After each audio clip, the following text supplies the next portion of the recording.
We are looking at the press review assignment sheet, the rough draft of which we are going to bring to class next Monday, 1 week from today. As we discussed in class, the criteria that we need to use for reviewing these websites are right here: byline, secondary sources, length, tone, opposing argument. We'll go over those and a couple of others today. Quick review. When we're looking at byline, obviously that's the writer of the article, and we're going to look at least 3 articles for each website news source we're looking at. And simply looking at a byline can tell us a lot. If it's a name that you recognize because you read a lot of news, that tells you one thing. Often big news publications will have guest writers who are politicians or experts in their field, well known.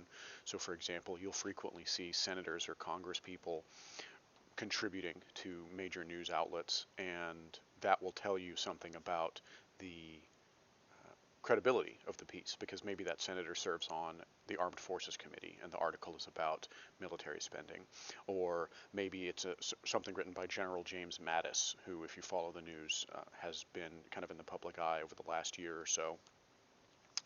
And given the background of the writer, that may tell you right away if there's some expertise at play. Remember, we are looking for ethos when we talk about who's writing what.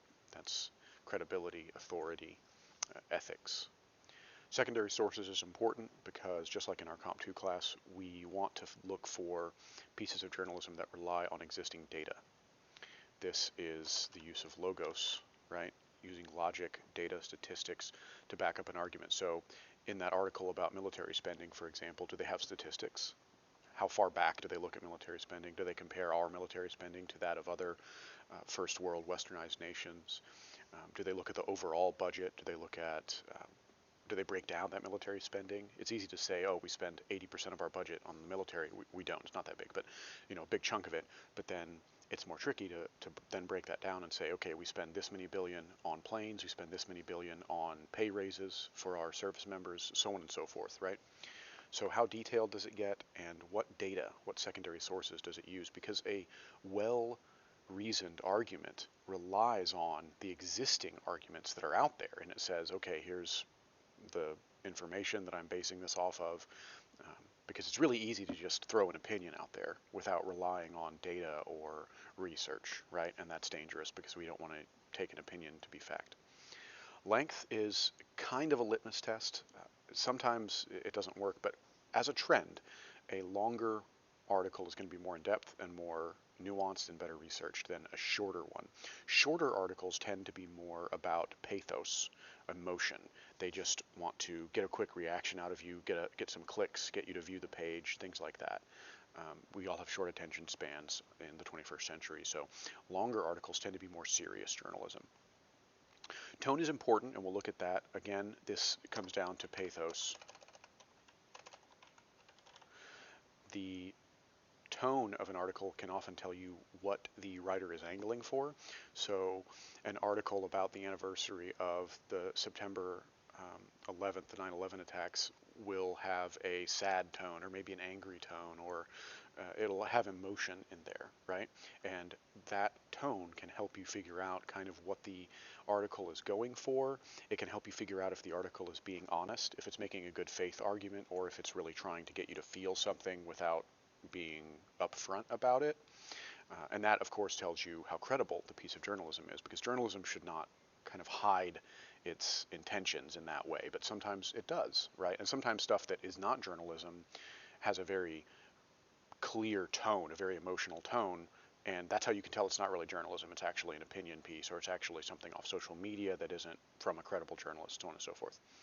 And then opposing argument. This is very important because, and we'll go over this in our own class, but when you make a strong argument, a really good way to keep that argument strong is to address the opposition. It's very easy for me to say that, for example, America is the best country in the world, and to give reasons why America is great without ever talking about how other countries are great, or weaknesses in America, things that might make America not the greatest country in the world, right? It'd be really easy for me just to focus on the positives, but it would be a lot harder for me to make that argument and then admit, okay, well, here's some reasons why maybe I could be argued against.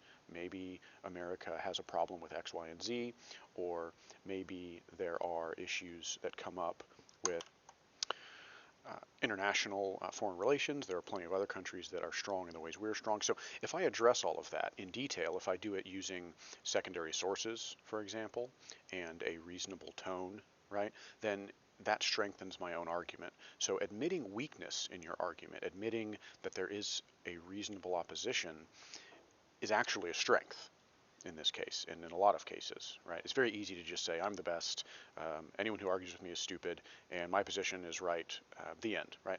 Anybody can do that. It's very easy, and it's a very weak argument, right?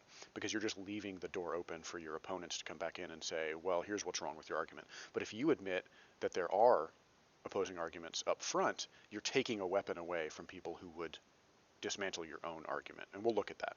So let's take a look at some of these potential news sources. I've got a few up here, and the first one we'll look at is The Atlantic. And remember, when we talked about news sources in class, we talked about the two axes, bias and quality.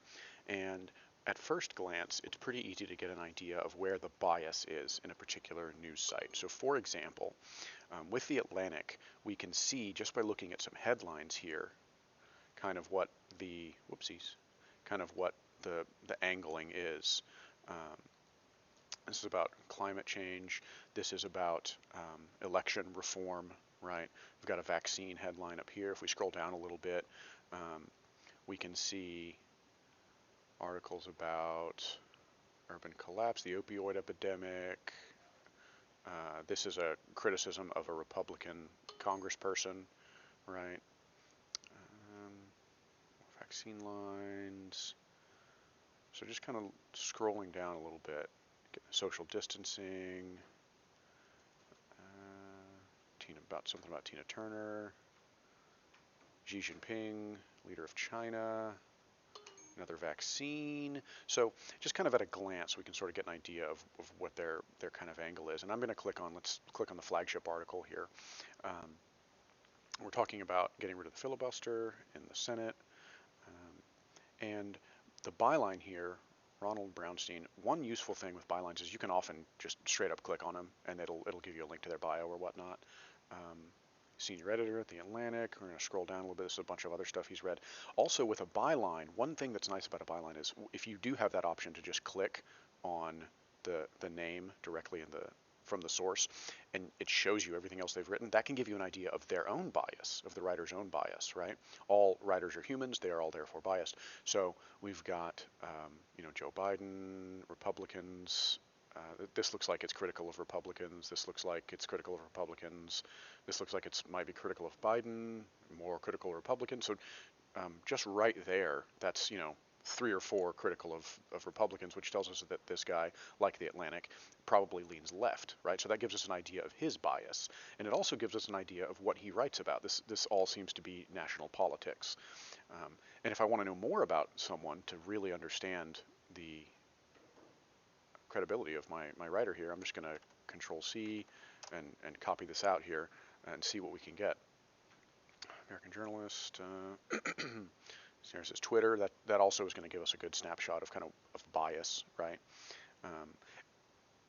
Now I will tell you not to use Wikipedia as an actual secondary source in class, and that's true. But if you just need to get 30 seconds of background on something, it's not a bad idea to just give it a glance.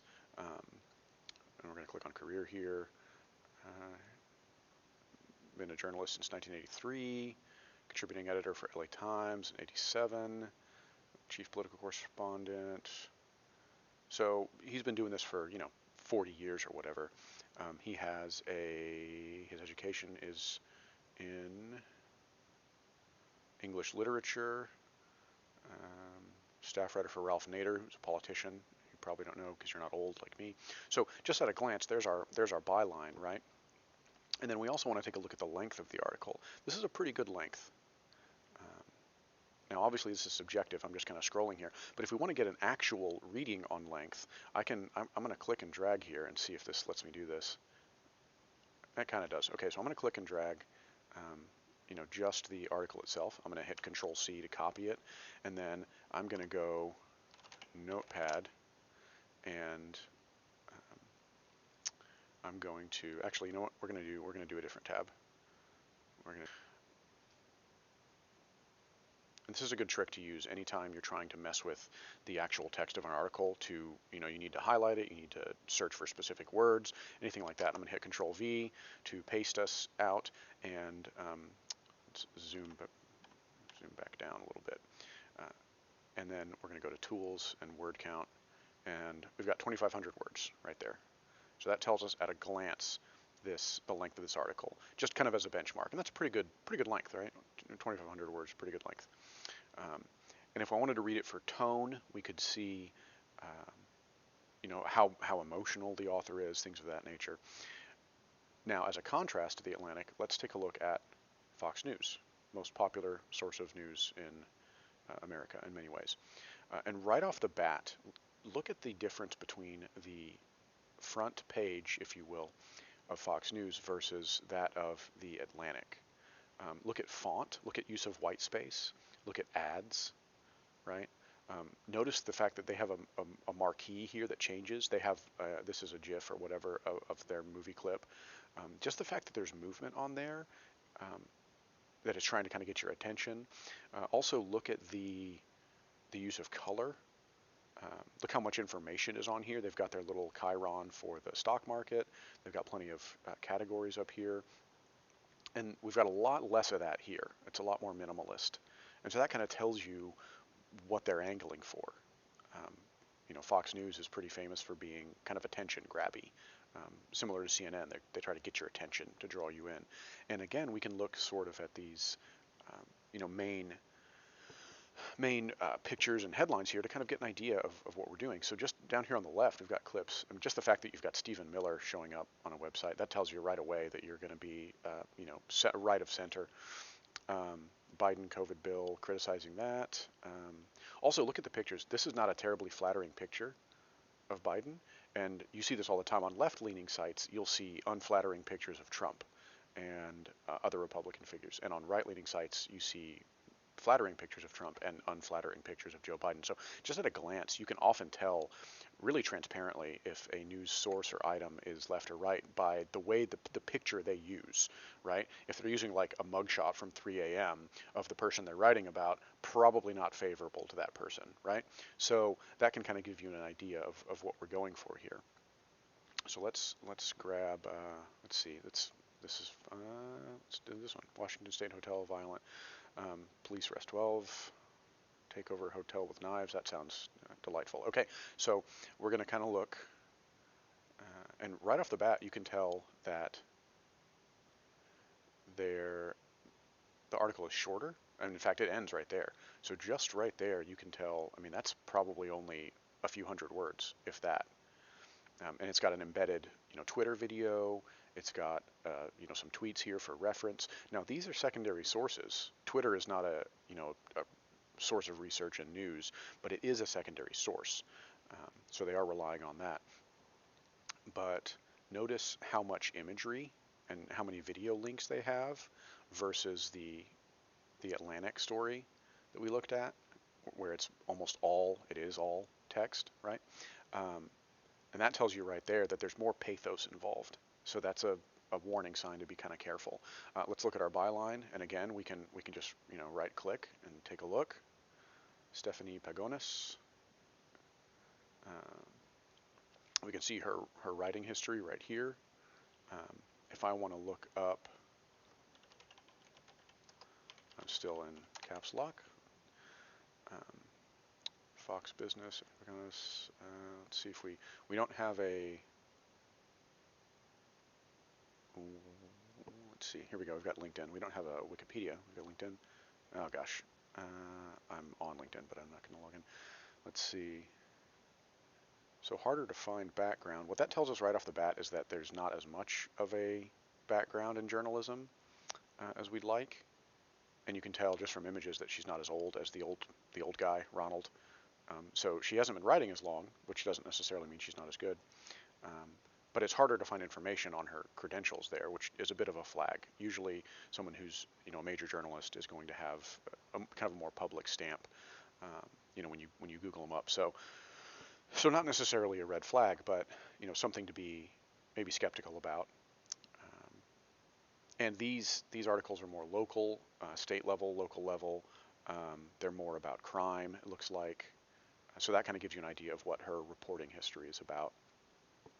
And you can tell, just like I say, from the use of images, the differences in tone. The much shorter length tells you that they're going for a more emotional impact. They're not trying to get your attention as much. So that's kind of a red flag, in my opinion, because I'm going to take this story more seriously because it is much longer and much more, text-based and therefore is focusing more on the argument, the information, and less on attention grabby type stuff.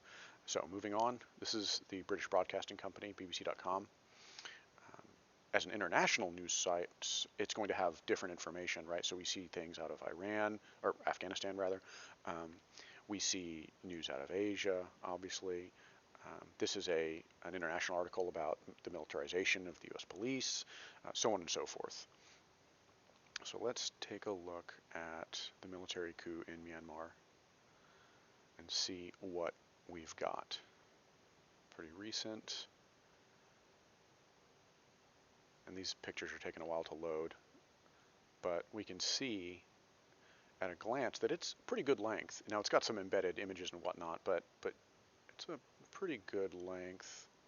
One really quick way to gauge length is the size of your scroll bar over here. You can see how small this scroll bar is compared to, that's about the same size as this one, I guess. So they're all pretty small. But if you have a big scroll bar, it means it's a short page, right? Whereas if you have a tiny scroll bar, that means you've got more material there. But this article looks pretty long. So I would say we're probably up above 1,000.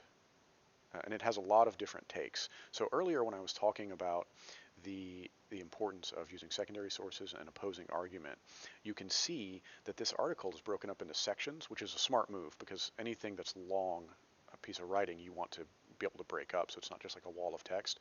So we've got history, we've got the military response, we've got civilian or social response on the ground in Myanmar itself. We've got international response. So they kind of break it up carefully, which means they're coming at the story from many different angles. They're using Boris Johnson, Prime Minister of Britain, of course, United States, Secretary of State reference there. So these are all secondary sources, right?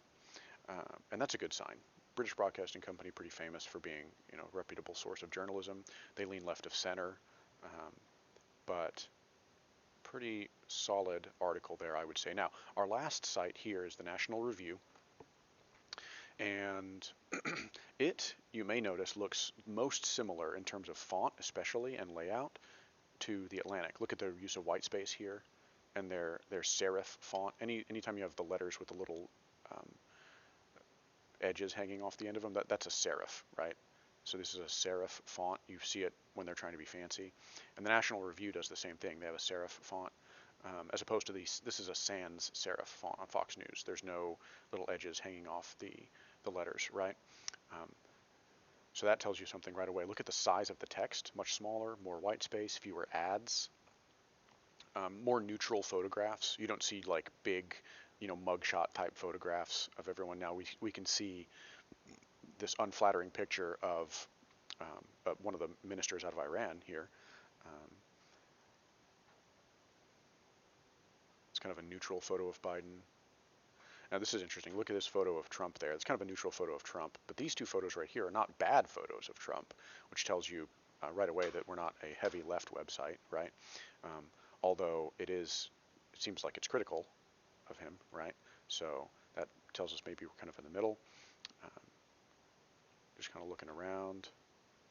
And again, remember, we're going to look for bias in the kind of the way that they lean. This is about a Republican congressman, more Republican congressmen. This is a pro-life headline here, so that's right-leaning. Another right-leaning, it looks like it's critical of the defund the police, which is really the reform the police, but they picked a bad slogan. Um, this is a call for keeping one of the Trump administration's mental health initiatives. So this seems like it might be kind of right-leaning, which it is. National Review is a right-leaning, sometimes heavily right news source. But you can tell, as I say earlier, that because it is similar in layout and font and use of space and lack of ads, that it is going for kind of a higher quality of journalism. At least that's what it's trying to look like. So let's see if that actually holds true. This top one about missing vaccine doses. Let's take a look here. Let's do the same thing we did with the Atlantic article and see if we can grab the whole article. Oh gosh, why would you do that to me? Okay, that's all right. Now I got a bunch of images in there too, so it's going to take a minute to paste it, but let's see. So that's a bunch of extras, but let's take a look at the word count anyway. So 2,300, so about the same length as that Atlantic article, so that's a good sign. Nice long article. Notice how text-based it is. There's not a bunch of embedded images or flashy things trying to catch your attention or get you to buy stuff. That's a good sign. It means they're serious about their journalism. So right off the bat, we kind of get an idea that this is a more serious journalism piece. Also, even though it's probably critical of President Biden, this is not a negative picture of him. Remember what I said about opposing argument earlier. It's really easy to just say, I'm right and everyone who disagrees with me is wrong and stupid. And that's kind of the visual equivalent of that is when you go to a website or a source of information and you see like a really bad mugshot type picture of a famous person. So for example, when you go to a website and you see like a terrible picture of Trump, that's a left-leaning website, right? So it's really easy to just put up a terrible picture. You can find a bad picture of anybody to make them look bad, and that's kind of the visual equivalent of refusing to consider both sides, right? So that's actually a sign of weakness. So even though National Review is a right-leaning source of journalism, and this is probably a critical piece about Biden, it's not a negative picture of him. So that's a smart move because they are showing that they're balanced, or that they're not trying to give an overly emotional get an overly emotional response. So that's probably a good sign there. So as you can see, looking at bylines, and again we can click. Yeah, we've got a nice about tag. Looking at bylines and the layout of the website, and the kind of the tone can give us some information right off the bat. This looks like it's negative to Kamala Harris, with the world, climate change, probably critical of the left agenda for climate change, critical of Bill and Melinda Gates probably, and they're famously left-leaning. So this guy seems like he's firmly in the right. Let's see what he's got. Conservative blogger, so he's announcing his bias, which is a good sign, right? We want to be clear about our bias as writers, and this guy is doing that. He's written a couple of books, one about 9/11, one about this looks like legalizing marijuana. I don't know if it's good or bad, in terms of its opinion on that. So that's a little bit of background there. So this is good because even though this is not that much information, remember, if you're looking at like Matthew Cherry's Bird blog, and it's like about the author Matthew Cherry, and it's like he teaches English at a small university. His background is in English and writing, but you're looking at an article that has to do with any of this material, international or national news, then that's a kind of a red flag because I don't have a background in that. So why would you trust me writing about it, right? But this guy at least gives us some information that says, hey, this is what I do.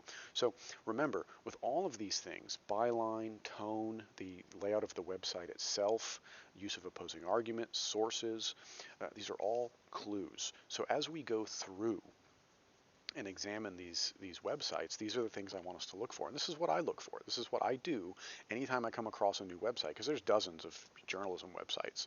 These are just some of the major ones. So anytime we are evaluating sources of news, it's important to kind of dig in and see what we can get out of them. As always, let me know if you have any questions or concerns, and we will be posting more on Wednesday to point us in the direction of getting our first rough draft of the press review done for next week.